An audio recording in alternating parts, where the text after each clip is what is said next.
ढोलकपुर नामक गांव में कमल नाम का एक व्यक्ति रहता था।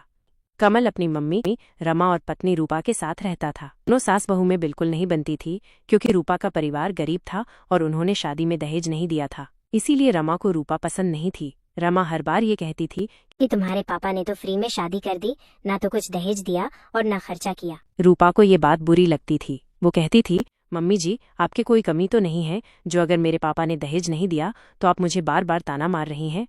यही बात पर उन सास बहू में रोज कुछ न कुछ बहस हो जाती थी। इस बात को लेकर कमल बहुत ही चिंतित रहता था। एक बार रूपा मंदिर जा रही थी तो उसे रास्ते में एक तांत्रिक मिला। वह तांत्रिक कहता है, बच्ची तुम बहुत दुखी लग रही हो, क्या बात है? रूपा कहती है, बाबा जी आप ही मुझे कुछ बताइए। मेरी सास मुझसे रोज लड़ती हैं और बार बार किसी न किसी बात को लेकर मुझे और मेरे परिवार को जलील करती हैं।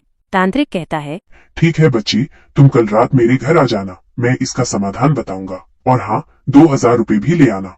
रूपा रहती है, ठीक है बाबा, मैं कल रात आऊंगी। ये कहकर वो अगली रात जब सब सो जाते हैं तो वो बाबा के घर जाती है। बाबा कहता है, बैठो बच्ची।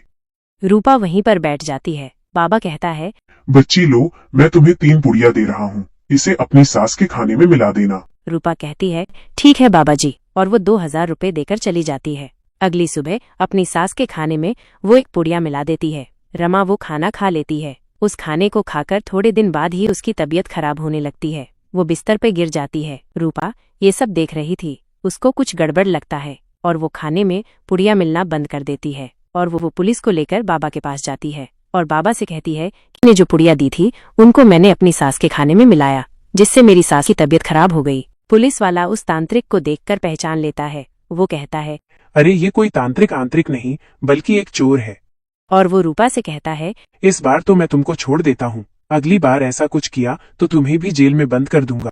ये कहकर पुलिस वाला उस तांत्रिक को वहां से ले जाता है और रूपा घर आ जाती है। रूपा को ये सब सुनकर बहुत दुख हुआ। उसने पूरी बात अपनी सास और अपने पति को बताई। उसने कहा, मुझे माफ कर दो, मैंने उस तांत्रिक की बात मानकर आपके खाने में पुड़िया मिलाई थी। मैंने सोचा था कि इससे आप मुझे ताना नहीं मारेंगी, लेकिन मैंने ये कभी नहीं सोचा था कि आप इतना बीमार हो जाएंगी। मुझे माफ कर दो। रमा यह बात सुनकर कहती है, नहीं बहू, तुम मुझे माफ कर दो। मैं बार बार तुम्हें दहेज के चक्कर में उल्टा सीधा कहती रही। अब मैं तुमसे कुछ नहीं कहूँगी। मुझे अपने किए पर पछतावा है, मुझे माफ कर दो।